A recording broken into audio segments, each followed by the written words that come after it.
স্বাধীন বাংলাদেশে পরিবারতন্ত্র চলবে না। 2 মেয়াদের বেশি কেউ প্রধানমন্ত্রী এই বাংলাদেশে কেউ যদি থেকে আবার ফ্যাসিস্ট হয়ে উঠতে চায়, সেই পথ আমরা বন্ধ করে দেব। এই স্বাধীন বাংলাদেশে আমার শ্রমিকের যে টাকায়, রিক্সা চালকের যে টাকায় আমার এই বাংলাদেশ পরিচালিত হয়, তার সন্তান যদি যোগ্য হয়, তাকে প্রধানমন্ত্রী বানানোর জন্য আমাদের রাস্তা তৈরি করে দিতে হবে। সুতরাং এই পরিবারতন্ত্রের মাধ্যমে আমরা গত 54 বছরে বাংলাদেশের শাসন ব্যবস্থা দেখতে পেয়েছি। সেই পরিবারতন্ত্র রাজার ছেলে রাজা হবে, সেটা চলবে না। এখন বাংলাদেশ হবে মেধার ভিত্তিতে, যোগ্যতার ভিত্তিতে। যারা জনগণের ক্ষমতা জনগণের হাতে তুলে দিবে, যারা কথা এবং কাজের মধ্যে মিল রাখবে, তাদেরকে আমরা নেতা বানাবো, তাদেরকে আমরা প্রতিনিধি বানাবো। আমরা কি পারবো ইনশাআল্লাহ? সেটার জন্য আমাদের গণভোটে হাকে বিজয় করতে হবে। আজকে আমাদের খারাপ লাগে, এই গণভোটে হায়ের পক্ষে ক্যাম্পেইন করার জন্য আমরা সকল রাজনৈতিক দলগুলোকে আহ্বান করছি। আজকে বাংলাদেশ জামাত ইসলামী, আমরা তাদেরকে ঐক্যবদ্ধ ছাত্র সংসদের পক্ষ থেকে ধন্যবাদ জানাই।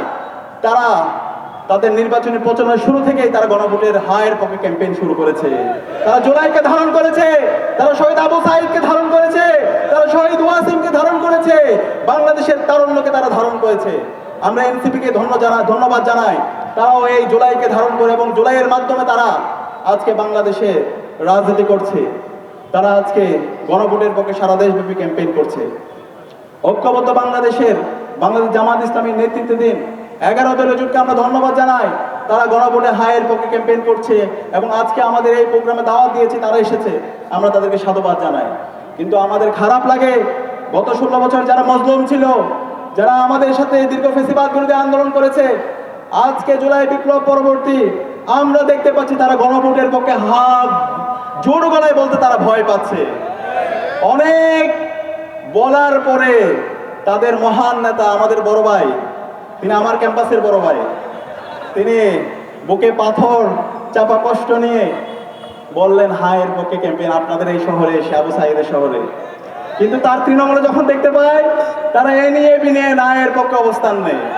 সুতরাং এই ধরনের ডাবল স্ট্যান্ডার্ড নিয়ে চলবে না, সব জায়গায় হায়ের পক্ষে বলতে হবে। আমরা আপনার শুভাকাঙ্ক্ষী, আমরা বলতে চাই আপনার অবস্থান আপনি পরিষ্কার করেন। আমরা আপনাদের নির্বাচনী যে ক্যাম্পেইনগুলো দেখতে পাই, সেই নির্বাচনী ক্যাম্পেইন আপনারা বড় বড় স্টেজ করেন, লক্ষ লক্ষ আপনারা লিফলেট করতেছেন, সেই লিফলেটের কোনো কোনায়ও আমরা গণভোটে হায়ের কোনো স্লোগান আমরা দেখতে পাই না। আমরা বলতে চাই এই জুলাইকে ধারণ করেন। এই নতুন বাংলাদেশে যদি রাজনীতি করতে হয়, 4 কোটি তরুণকে যদি ধারণ করতে হয়, তাহলে অবশ্যই গণভোটের পক্ষে, গণভোটে হায়ের পক্ষে আপনাদের অবস্থান পরিষ্কার করতে হবে। এই হা মানে হলো বাংলাদেশ। এই বাংলাদেশের নতুন বাংলাদেশে গণভোটে হায়ের পক্ষে আজকে সকল জনতা, সকল নাগরিকরা তারা অবস্থান নিয়েছে। আপনারা ভুল রাজনীতি করছেন, আমরা অনুরোধ করব আপনারা এই ভুল রাজনীতি করেন না, এখনো সময় আছে, নিজেদেরকে শুধরান। অনেক দেরিতে হলো আপনারা হায়ের পক্ষে বলেছেন। আমরা আশা করব প্রতিটি ক্যাম্পেইনে, প্রতিটি জায়গায়, প্রতিটি পাড়ায় মহল্লায় আপনারা নির্দেশনা দিবেন, প্রত্যেক নেতাকর্মী যেন গণভোটে হায়ের পক্ষে ক্যাম্পেইন করে। হা বলতে কিসের ভয়? বুক ফুলিয়ে বলবেন হা, আবু সাঈদের হা, শহীদ ওয়াসিমের হা, নতুন বাংলাদেশের হা। আমরা কি পারবো ইনশাআল্লাহ? ইনশাআল্লাহ। একই সাথে আমরা আজকে নির্বাচন কমিশনার যারা আছেন, আমরা তাদেরকে জিজ্ঞেস করতে চাই, আজকে যে আপনি নির্বাচন কমিশনার হয়েছেন, কিসের ভিত্তিতে হয়েছেন? এই জুলাইয়ের শহীদদের রক্তের উপর আজকে আপনারা নির্বাচন কমিশনার হয়েছেন। আমরা গত 2 দিন আগে নির্বাচন কমিশনার একটা প্রজ্ঞাপন দেখতে পেয়েছি। সেই প্রজ্ঞাপনে নির্বাচন কমিশনার তারা বলেছেন, রাষ্ট্রের যারা কর্মচারী কর্মকর্তারা আছে তারা গণভোটে হায়ের পক্ষে ক্যাম্পেইন করতে পারবে না। আমরা বলতে চাই এই ধরনের সুশীলগিরি এই স্বাধীন বাংলাদেশে চলবে না।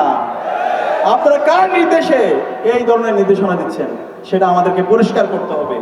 এখনো রাষ্ট্রের মধ্যে ফ্যাসিবাদী কাঠামো থেকে গেছে, এখনো দিল্লির দালালরা এই স্বাধীন বাংলাদেশে বসে ষড়যন্ত্র করছে। তারা সেই হাসিনার কাঠামো আবার রেখে দিতে চায়, আমরা বেঁচে থাকতে সেটা হতে দেব না। সুতরাং নির্বাচন কমিশনারকে বলবো, অন্তর্বর্তীকালীন সরকারকে বলবো, আপনারা যে অবস্থান নিয়েছেন সে অবস্থান আপনাদেরকে পরিবর্তন করতে হবে।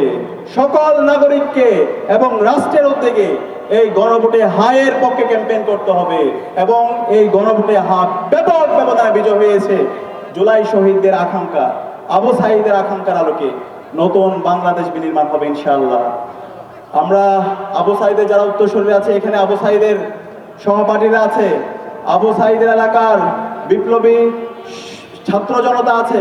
আমি আপনাদেরকে অনুরোধ করবো এই রংপুর থেকে আমাদের গণভোটের পক্ষে গণজোয়ার শুরু করতে হবে। আমরা কি পারবো ইনশাআল্লাহ?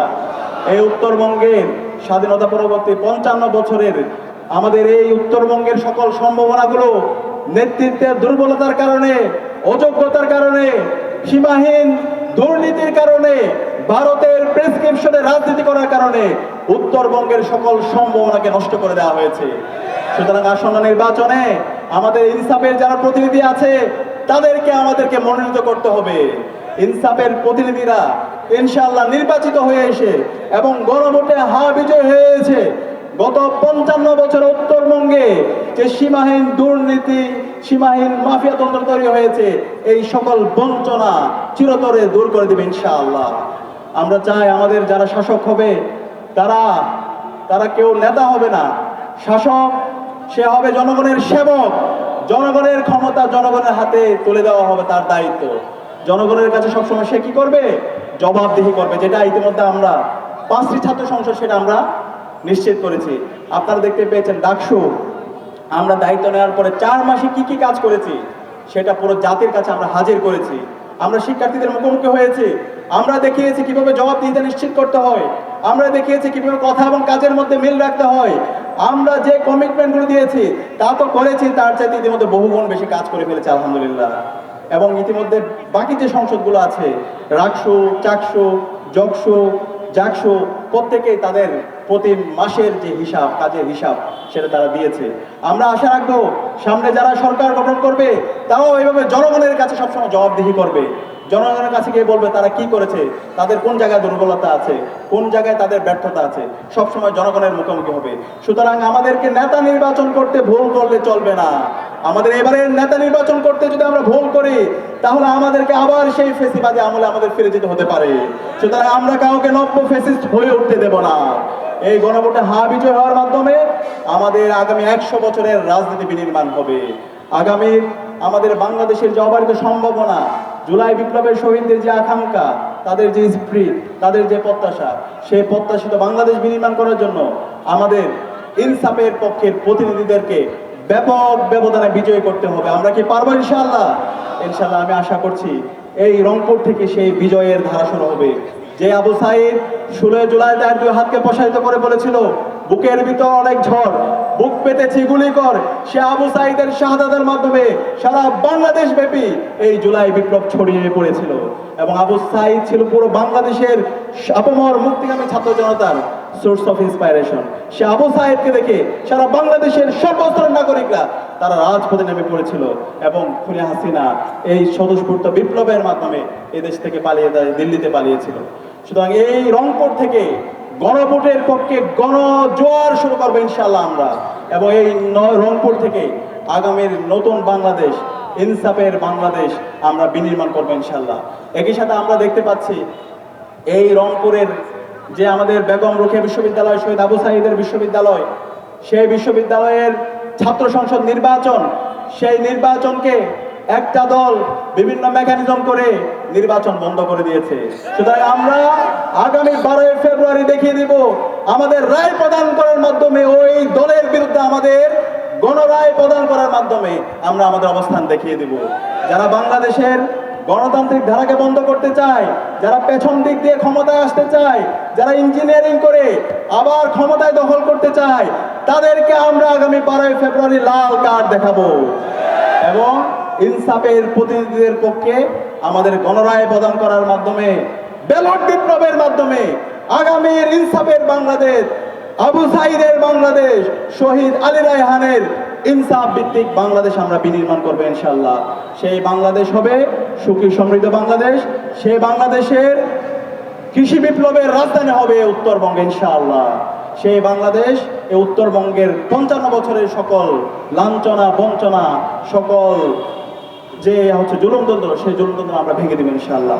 সেই উদাত্ত আহ্বান জানিয়ে এবং আজকের এই আয়োজনে আপনাদের উপস্থিত হওয়ার জন্য আন্তরিক ধন্যবাদ জানিয়ে আমি আমার কথা এখানে শেষ করছি। ইনকিলাব